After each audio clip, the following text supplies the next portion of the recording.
नमस्ते दोस्तों। आज के इस एक्सप्लेनर में आप सबका स्वागत है।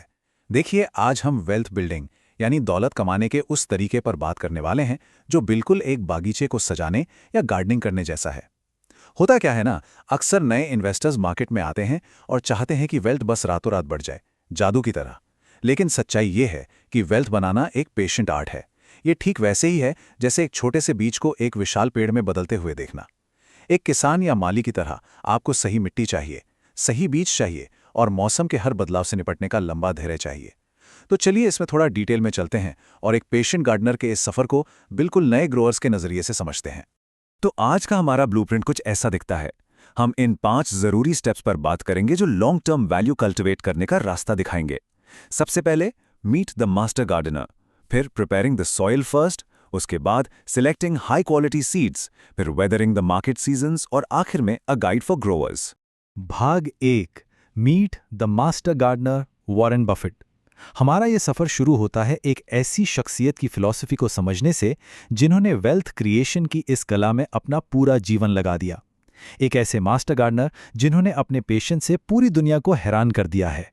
इन्हें लोग प्यार से ऑरेकल ऑफ ओमाहा भी कहते हैं।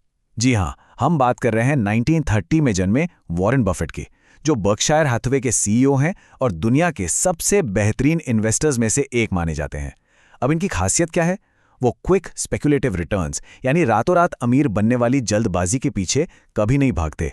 उनकी फिलॉसफी पूरी तरह से वैल्यू इन्वेस्टिंग, सालों तक होल्ड करने और हाई एथिकल स्टैंडर्ड्स पर टिकी है। एक सच्चा मेंटर हमेशा यही सिखाता है कि सच्ची वेल्थ शांति और ईमानदारी से बनती है, शोर शराबे से नहीं। और उनकी फिलॉसफी कितनी असरदार है, जरा इस नंबर पर गौर कीजिए। 148 बिलियन डॉलर्स। 2026 के एस्टिमेट्स के हिसाब से इस मास्टर गार्डनर ने लगभग 148 बिलियन डॉलर्स की नेटवर्थ ग्रो की है। ये अपने आप में एक माइंड ब्लोइंग फिगर है। और सबसे मजेदार बात यह है कि ये कोई लॉटरी नहीं लगी उनकी। ये सिर्फ उन अनुशासित प्रिंसिपल्स का नतीजा है जिन्हें उन्होंने सालों तक लगातार फॉलो किया। इसे देखकर समझ आता है कि अगर रूल्स को ध्यान से फॉलो किया जाए तो कंपाउंड इंटरेस्ट एक छोटे से बीज को लिटरली कितना बड़ा आकार दे सकता है। Number 2, preparing the soil first, preserving capital. अब बड़ा सवाल ये आता है कि ऐसी कामयाबी की शुरुआत आखिर होती कहां से है? किसी भी बीज को बोने से पहले सबसे जरूरी काम होता है जमीन को तैयार करना। इन्वेस्टिंग की दुनिया में इस जमीन या मिट्टी का मतलब है आपका अपना कैपिटल, यानी आपकी जमा पूंजी।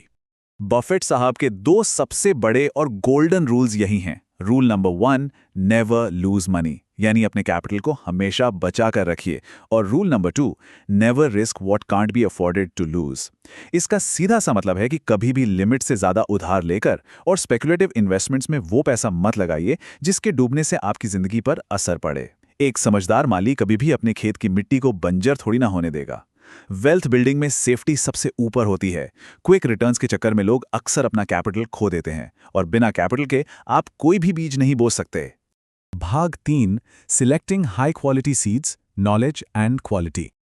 जब मिट्टी तैयार हो जाए और आपका कैपिटल महफूज हो, तब वक्त आता है सही बीज चुनने का। क्योंकि देखिए, हर बीज बगीचे में उगने के लायक नहीं होता। इन्वेस्टोपीडिया जैसी प्लेटफॉर्म्स पर आपने शायद सर्कल ऑफ कॉम्पिटेंस कॉन्सेप्ट के बारे में सुना होगा। इसका मतलब बिल्कुल सिंपल है, सिर्फ उन्हीं बिजनेसेस में इन्वेस्ट कीजिए जिनकी आपको बहुत अच्छी समझ हो। एक नए ग्रोअर को यह समझना चाहिए कि जो फसल उस इलाके के मौसम के हिसाब से ठीक नहीं है, उसे नहीं उगाया जा सकता।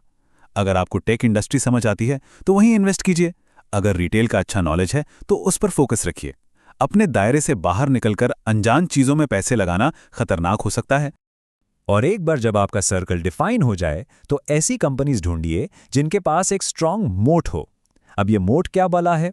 जैसे पुराने जमाने में किलों के चारों तरफ एक गहरी खाई होती थी दुश्मनों को दूर रखने के लिए, बिल्कुल वैसे ही बिजनेस का मोट उसका एक ड्यूरेबल कॉम्पिटिटिव एडवांटेज होता है। ये स्ट्रांग मैनेजमेंट और लगातार अर्निंग्स से बनता है। एक रियल एग्जाम्पल से समझते हैं। सोचिए कोको कोला के बारे में। उनका ब्रांड नाम ही अपने आप में एक बहुत बड़ा मोट है। या फिर एप्पल का इकोसिस्टम देखिए, जो कस्टमर्स को एक बार आने के बाद वहीं रोके रखता है। ये वो हाई क्वालिटी बीज हैं जो हर हाल में बढ़ते ही हैं। भाग 4, weathering the market seasons, patience and discipline. तो बीज बो दिए गए हैं, लेकिन हम सब जानते हैं कि एक बगीचा रातों रात मैच्योर नहीं होता। अब आते हैं इस प्रोसेस के सबसे मुश्किल हिस्से पर, मौसम के बदलाव को झेलना। मार्केट में उतार चढ़ाव आएंगे ही आएंगे और उस वक्त आपका धैर्य ही आपका सबसे बड़ा साथी होगा।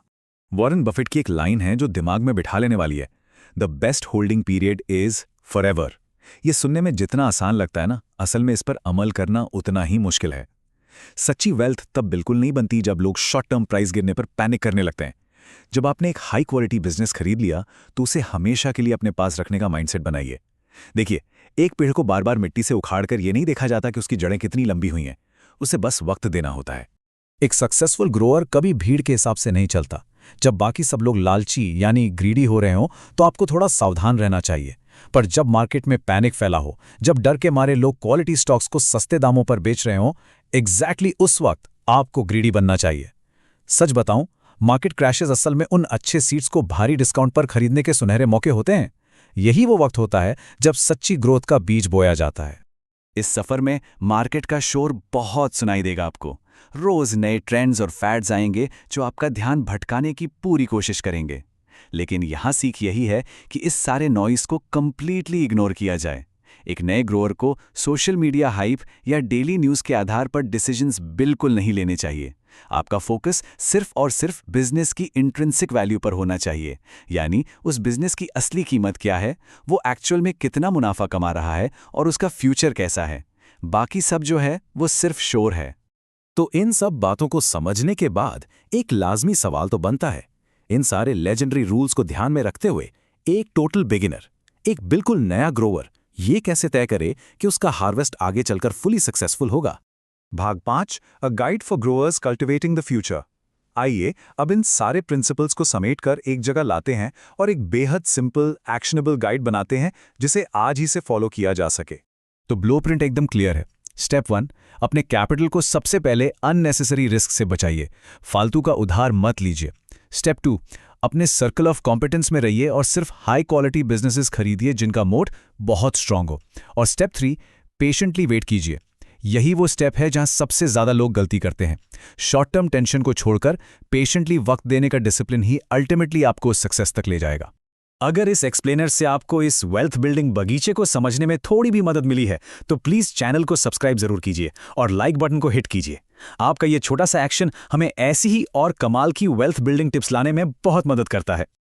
और अब इस सेशन को खत्म करने से पहले एक आखिरी सवाल आप सभी के लिए छोड़कर जा रहा हूं।